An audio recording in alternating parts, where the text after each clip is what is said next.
Financial और marketing firm bar chart ने 18 अक्टूबर को एक लिस्ट जारी की है जिसमें ओनली फैंस को दुनिया भर में सबसे ज़्यादा रेवेन्यू एफिशिएंट कंपनी बताया गया है।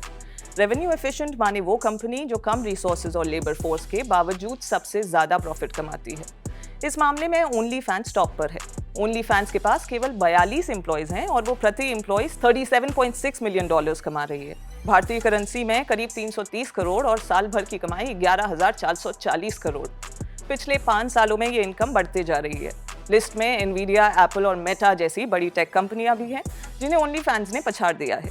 दूसरे नंबर पर एनवीडिया है, तीसरे पर कर्सर, चौथे पर एप्पल एंड सो ऑन। लेकिन कमाई के मामले में ये कंपनियां ओनली फैंस के आसपास भी नहीं है। अब सवाल ये है कि जो कंपनी इतनी बम्पर कमाई कर रही है वो आखिर करती क्या है, उसका रेवेन्यू मॉडल क्या है, ये भी जान लेते हैं।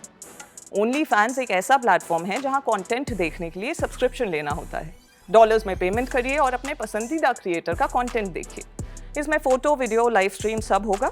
बस इसके लिए आपको मंथली पेमेंट करना होगा। अलग बात यह है कि यहाँ वो कंटेंट भी देखा जा सकता है जो बाकी के प्लेटफॉर्म पर अवेलेबल नहीं है, या यूँ कहें कि केवल उन वाली वेबसाइट्स पर ही मिलता है। हम अडल्ट कंटेंट की बात कर रहे हैं। ट्रिगर वार्निंग, हम यहाँ किसी प्लेटफॉर्म को प्रमोट नहीं कर रहे हैं, केवल आपको जानकारी दे रहे हैं कि इस प्लेटफॉर्म को दूसरे क्रिएटर्स जैसे फिटनेस ट्रेनर, शेफ, म्यूजिशियन भी इस्तेमाल करते हैं ताकि वो अपना कंटेंट मोनेटाइज कर सकें, उस कंटेंट से पैसे कमा सकें। इस कंपनी की शुरुआत 2016 में हुई थी। ब्रिटेन के टेक एंटरप्रेन्योर टिम स्टोकली को इसका श्रेय जाता है। रेवेन्यू मॉडल क्या है? पहले तो यहाँ सभी तरह के कंटेंट अपलोड होते थे, लेकिन फिर यहाँ अडल्ट कंटेंट बढ़ गया, सब्सक्राइबर्स बढ़ गए।